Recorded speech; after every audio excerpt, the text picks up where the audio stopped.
ஓம் சக்தி. ஓம் ஆதிபரா சக்தி. என் தங்க பிள்ளையே, இன்று உன்னுடைய குலதெய்வமானது உன்னோடு சில விஷயங்களை பேசுவதற்கு ஆசைப்பட்டு கொண்டிருக்கிறது. அதை என் மூலமாக உன்னிடம் தெரிவிக்க வேண்டும் என்று என்னிடம் வந்து சொன்னார்கள். என் தங்கமே, அப்படி கேட்டவுடன் அவர்களின் மனதில் என்ன இருக்கிறது, அவர்களே வந்து சொல்லாமல் என் மூலமாக உனக்கு எதற்கு தெரிவிக்க வேண்டும் என்று ஆசைப்படுகிறீர்கள் என்று அவர்களிடம் நான் கேட்டேன். நீங்களே சென்று அவர்களிடம் சொல்லி இருக்கலாமே, இந்த வராகியை எதற்கு தேர்ந்தெடுத்தீர்கள் என்று. அவர்கள் சொன்னார்கள், அம்மா, என் குழந்தையின் மனதில் நீங்கள் நீங்காத இடத்தை பிடித்திருக்கிறீர்கள். அவர்கள் உங்களை மலை போல நம்பி இருக்கிறார்கள். அவர்கள் வாழ்க்கையை நீங்கள் மாற்றுவீர்கள் என்று நம்பி சதா சர்வ காலமும் உங்களை வணங்கிக் கொண்டிருக்கிறார்கள் என்று என்னிடம் தெரிவித்தார்கள். அதனால் நீங்கள் இன்று என் குழந்தைக்கு இருக்கின்ற பிரச்சனைகளை நான் என்னவெல்லாம் சொல்ல போகிறேனோ அதோடு சேர்த்து நான் எப்படி அதை தீர்த்து வைக்க போகிறேன் என்பதையும் நீங்கள் தெரிவிக்க வேண்டும் என்று என்னிடம் கேட்டுக்கொண்டது. மேலும் இந்த வராகி மீது அன்பு கொண்ட குழந்தைகளுக்கு குலதெய்வத்தினுடைய அருள் மிகவும் அதிகமாகவே இருக்கும். அந்த அருளை நானும் என் குழந்தைகளுக்கு கொடுப்பதற்காக காத்து கொண்டிருக்கிறேன். என் குழந்தைக்கு அதனை தெரிவிக்க வேண்டும். என் குழந்தை நான் அவர்களோடு இருக்கிறேனா இல்லையா என்பதை அறியாமல் சில சமயங்களில் நம் குலதெய்வம் என்னதான் செய்கிறது என்று குழந்தையின் மனதில் சில சமயங்களில் கேள்விகளை கேட்டுக்கொண்டிருக்கிறது. அதனால் அம்மா, நீங்கள் இதனை அவர்களுக்கு தெரிவித்து விடுங்கள் என்று என்னிடம் சொன்னது. என் தங்கமே, உன்னுடைய குலதெய்வம் இதை மட்டும் என்னிடம் சொல்லவில்லை. உனக்கு வர இருக்கின்ற ஒரு மிகப்பெரிய பிரச்சனையையும் பற்றியும் அவர்கள் என்னிடம் கூறினார்கள். என் தங்கமே, அந்த பிரச்சனை என்னவென்பதை உன் அம்மா உனக்கு ஏற்கனவே பலமுறை எடுத்து சொல்லிவிட்டேன். ஆனால் இன்று உன் குலதெய்வம் மேலும் மேலும் அதனை உன்னிடம் உடனடியாக தெரிவிக்க வேண்டும் என்று சொன்னார்கள். நானும் ஓடோடி வந்து விட்டேன். மற்ற பிரச்சனைகள் எல்லாம் அவ்வளவு பெரிதாக இல்லாவிட்டாலும் இந்த பிரச்சனை உன் வாழ்க்கையில் மிகப்பெரிய திருப்பத்தை ஏற்படுத்தி தரக்கூடியதாக இருக்க போகிறது. அதனால் நீ சற்று கவனமாக எல்லா விஷயங்களையும் எதிர்கொள்ள வேண்டிய சூழ்நிலையில் இருக்கிறாய். என் தங்கமே, உன் குடும்பத்தில் இருக்கின்ற ஒருவர் நிச்சயமாக மிகப்பெரிய துரோகம் ஒன்றை செய்ய காத்து கொண்டிருக்கிறார். அந்த துரோகத்தை நீ எதிர்கொள்ள வேண்டிய மனப்பக்குவத்தை வைத்திருக்க வேண்டும். அவர் உன் குடும்பத்தில் உள்ளவராக இருந்தாலும் அவ்வளவு முக்கியமானவராக உனக்கு இதுவரை இருந்ததில்லை. ஆனால் அவர் செய்ய நினைக்கின்ற துரோகம் உன்னுடைய வாழ்க்கையையே புரட்டி போடக்கூடியதாக இருக்கிறது. உன்னுடைய குலதெய்வம் என்னிடம் சொன்ன விஷயம், எத்தனை கஷ்டங்களை அவர் உனக்கு கொடுத்தாலும், எத்தனை துரோகத்தை அவர் உனக்கு செய்ய நினைத்தாலும் அதையெல்லாம் நான் அடியோடு அழித்து விடுவேன். என் குழந்தைக்கு அந்த துரோகத்தில் கடைசி அர்த்தத்தில் என்ன இருக்கிறதோ அது மட்டுமே சென்று சேரும். மற்றவை எல்லாம் நான் முறியடித்து விடுவேன். அதனால் என் குழந்தையே, அவரை பற்றிய எண்ணங்கள் உனக்கு தவறாக இருக்கக்கூடாது. ஏனென்றால் உண்மையில் அவர் செய்ய நினைக்கின்ற துரோகம் அதிகபட்சமானது. ஆனால் நான் எல்லாவற்றையும் தடுத்து நிறுத்திய பிறகு என் குழந்தையிடம் சென்று சேர்வது சிறிது குறைவாக தான் இருக்கும். அதனால் அவர் இதைதானே செய்தார், பரவாயில்லை என்று ஒருபோதும் நீ எண்ணிவிடக் கூடாது. துரோகம் என்றால் அதில் சிறியது பெரியது என்று எதுவும் கிடையாது. என் குழந்தையே, உனக்கு அதனை செய்ய வேண்டும் என்று நினைத்து விட்டாலே அது மிகப்பெரிய பாவம்தான். நான் அவர்கள் செய்கின்ற விஷயத்தை வைத்து யார் என்பதை நான் உனக்கு அடையாளம் காட்டுகிறேன். அவரை விட்டு வாழ்க்கையில் நீ ஒதுங்கிவிட வேண்டும்.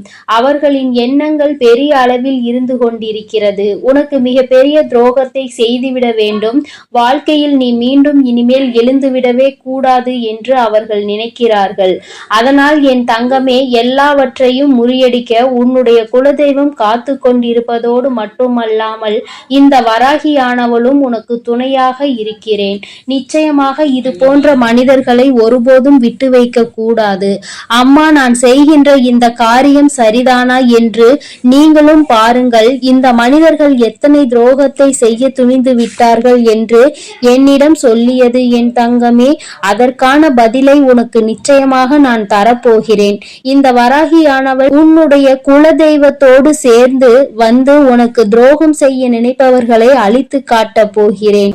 உன் கண் முன்னே அவர்கள் அழிவு நடக்கும். கொஞ்சம் கொஞ்சமாக அவர்கள் உனக்கு என்னவெல்லாம் செய்ய நினைத்தார்களோ அதையெல்லாம் அவர்கள் வாழ்க்கையில் அனுபவிப்பார்கள். இதையெல்லாம் நீ கண்கூடாக காணப்போகிறாய். நீ இப்பொழுது சற்று கலங்கலாம். அம்மா யாராக இருக்கும் இப்படி எனக்கு செய்ய நினைப்பது? நான் என் குடும்பத்தில் எல்லோரிடமும் நல்ல அன்போடுதானே பழகி கொண்டிருக்கிறேன். யாரிடமும் மாற்றான் தாய் பழக்கத்தை நான் காட்டவில்லை. எல்லோரும் ஒரு தாய் வயிற்று பிள்ளைகள் போல அல்லவா பழகி கொண்டிருக்கிறோம் என்று நினைக்கின்றாய். என் தங்கமே, நீ நினைப்பது சரிதான். நான் சொல்வதும் சரிதான். உன்னிடம் உண்மையாகவே எல்லோரும் அன்பாகத்தான் இருந்து கொண்டிருக்கிறார்கள். நான் சொல்வது உன் குடும்பத்தில் உனக்கு பிடிக்காதவர், உன்னை பிடிக்காதவர் இருவரும் ஒருவர்தான் என்பதை நீ புரிந்து கொள்ள போகிறாய். யாருக்கு உன்னை பிடிக்காது, எப்பொழுதுமே உன்னிடம் ஒரு மாற்று முகத்தை காட்டிக்கொண்டே இருப்பார்களோ உனக்குமே அவர் மீது அந்த அளவிற்கு விருப்பம் இல்லாமல் தான் இருந்து கொண்டிருக்கிறது. ஏதோ குடும்பத்தில் இருக்கிறார் என்று நினைக்கின்ற அளவில்தான் அவர் இருக்கின்றார். அவருடைய செயல்பாடுகளில் இன்னும் சிறிது காலத்தில் உனக்கு மிக பெரிய மாற்றங்கள் எல்லாம் தெரிய ஆரம்பிக்கும். அவருடைய எண்ணங்கள் எல்லாம் உன் மீது உனக்கு ஏதாவது செய்துவிட வேண்டும், நீ வாழ்க்கையில் இப்பொழுது சந்தோஷத்தை உன்னிடம் இருந்து பறித்துவிட வேண்டும் என்றுதான் நினைக்கிறார். உன் குலதெய்வம் எப்பொழுதும் உனக்கு பாதுகாவலாக நின்றாலும் உன் குடும்பத்தில் உள்ள எல்லோருக்குமே அவர்கள் குலதெய்வமாக இருந்து கொண்டிருக்கிறார்கள். அதனால் அந்த குலத்தினை காக்க வேண்டிய பொறுப்பு அவர்களுக்கு இருந்து கொண்டிருக்கிறது. அதனால் தவறு செய்தவர்களையும் மன்னித்து அவர்களுக்கு நல்ல வாழ்க்கையை கொடுக்க வேண்டும் என்று நினைக்கிறார்கள். அவர்கள் என்னிடம் கேட்டுக்கொண்டதற்கான முக்கிய விஷயமே அவர்களால் அந்த குழந்தையை எதுவும் செய்ய முடியாது. அவர்களுடைய தவறுகளை நான் சற்று குறைக்கத்தான் முடியும். அம்மா, நீங்கள் நினைத்தால் அவர்களை நிச்சயமாக நல்லதொரு பாடத்தினை புகட்டி விடுவீர்கள். அவர்களுக்கு நீங்கள் நிச்சயமாக நல்வழியினை காட்டி கொடுப்பீர்கள். என்னோடு சேர்ந்து நீங்களும் அந்த செயலை செய்ய வேண்டும் என்றுதான் அவர்களின் முக்கியமான விருப்பமாக இருந்தது. அதனை நிறைவேற்றுவதற்காக தான் உன் வராகி அம்மா நான் புறப்பட்டு விட்டேன். என் குழந்தையை காயப்படுத்த நினைத்தவர் யார்? அவருக்கே அப்படி என் குழந்தையின் மீது என்ன வெறுப்பு என்பதை கண்டறிந்து அதனை ஒரே நாளில் முறியடிக்க உன் அம்மா நான் புறப்பட்டு விட்டேன். என் தங்கமே, உன் குலதெய்வம் உன்னுடைய அனைத்து பிரச்சனைகளையும் அங்கேயே முறியடித்து சிறு பிரச்சனை உன்னை வந்து தொடும் என்று என்னிடம் சொன்னார்கள். ஆனால் உன் தாயானவள் நான் சொல்கிறேன், அந்த பிரச்சனை என்ன நடக்கிறது, எப்படி நடக்கிறது என்பதை உனக்கு தெரியாமலே உன் வாழ்க்கையை விட்டு அதனை நான் அகற்றி விடுகிறேன். அந்த சிறு பிரச்சனை கூட உன்னை வந்து தொடாமல் நான் பார்த்து கொள்கிறேன். ஆனால் யார் உனக்கு இதனை செய்ய நினைப்பது என்பதை மட்டும் நான் உனக்கு நிச்சயமாக அடையாளம் காட்டி தருவேன். அவர்களை புரிந்து கொண்டால் நீ நிச்சயமாக வாழ்க்கையில் அவர்களோடு இனிமேல் எந்த ஒரு நட்புணர்வையும் வளர்த்து கொள்ள மாட்டாய். நீயாகவே ஏதாவது சில அறிகுறிகளால் புரிந்து கொள்வாய் யார் உனக்கு வாழ்க்கையில் தேவைப்படுவார், யார் இனிமேல் உன் வாழ்க்கையில் ஒருபோதும் தேவைப்பட மாட்டார்கள் என்று. என் தங்கமே, உன் குலதெய்வத்தின் அக்கறை, உன் மீது கொண்ட அன்பினை நான் நன்றாக புரிந்து கொண்டேன். குலதெய்வம் உன்னை நாடவில்லை, உன்னிடம் உள்ள பிரச்சனைகளுக்கெல்லாம் விடிவு காலம் தரவில்லை, உன்னை தேடி வரவில்லை என்று நீ ஒருபோதும் நினைக்காதே. என் தங்கமே, சில சமயங்களில் அவர்கள் எங்கிருக்கிறார்கள் என்பதை கூட நீ அறியாமல் இருக்கலாம். ஆனால் என் தங்கமே, அவர்கள் எங்கிருந்தாலும் நீ உன்னுடைய குலதெய்வத்தையே யார் என்று அறியாமல் இருந்தாலும் கூட அவர்களுக்கு உன்னை தெரியும். அவர்களுடைய ஆசீர்வாதம் எப்பொழுதுமே உனக்கு கிடைத்து கொண்டே இருக்கும். உன்னுடைய வாழ்க்கையில் எத்தனை கஷ்டங்கள் வந்தாலும் அவர்கள் நிச்சயமாக அதனை போக்க ஓடோடி வந்து கொண்டுதான் இருப்பார்கள் என்பதை நீ நினைவில் வைத்துக்கொள். குலதெய்வம் தெரியவில்லை என்பதற்காக அவர்களை நீ வணங்காமல் விட்டு விடாதே. கையெடுத்து என் குலதெய்வமே என்று நீ கும்பிட்டால் போதும். நிச்சயமாக அவர்கள் உன்னை ஒருபோதும் விட்டுவிட மாட்டார்கள் என் தங்கமே. அவர்கள் சொன்னது போலவே உன்னிடம் நான் சொல்லிவிட்டேன். உன் வாழ்க்கையில் இருக்கின்ற பிரச்சனைகளை அவர்கள் என்னிடத்தில் தெரிவித்து விட்டார்கள். யாரால் உனக்கு என்ன கஷ்டம் வருகிறது என்று அவர்கள் என்னிடம் சொல்லியபடி இனி நானும் அவர்களோடு சேர்ந்து உன் வாழ்க்கையில் எல்லாவற்றையும் சரி செய்து தரப்போகிறேன் என் தங்க பிள்ளையே. அதனால் நீ எதற்காகவும் கலங்காதே, எதை நினைத்தும் வருந்தாதே. நீ நல்லதையே நினை. உன் வாழ்வில் எப்பொழுதும் நாங்கள் நல்லதையே செய்து கொடுக்கிறேன்.